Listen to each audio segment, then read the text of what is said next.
عربی حرف ثم کو عموماً اسی حال میں ترجمہ کیا جا سکتا ہے۔ قرآن میں اس کے مختلف استعمالات میں یہ اور مزید یہ کہ،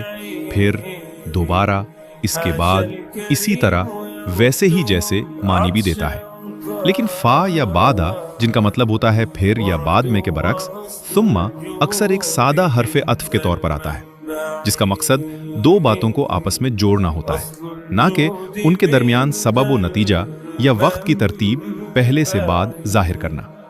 یعنی ثم اکثر دو متوازی باتوں کو جوڑتا ہے، بغیر اس کے کہ یہ بتایا جائے کہ ایک کام دوسرے کے بعد ہوا۔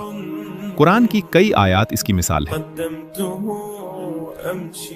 جیسے سورۃ البقرہ آیت 29، سورۃ البقرہ آیت 51، سورۃ آل عمران آیت 111، سورۃ المائدہ آیت 93، سورۃ الانعام آیت 11، سورۃ الاعراف آیت 11، سورۃ النحل آیت 69، سورۃ مریم آیت 70، سورۃ الفرقان آیت 45 اور سورۃ فصلت آیت 11، جہاں لفظ ثم صرف ربط کے لیے آیا ہے۔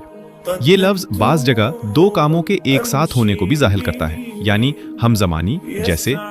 اسی حال میں وہ آسمان کی طرف متوجہ ہوا، سورۃ فصلت آیت 11۔ اسی طرح سورۃ البقرہ آیت 29، سورۃ البقرہ آیت 187 اور سورۃ الحدید آیت 4 میں بھی یہی مفہوم پایا جاتا ہے۔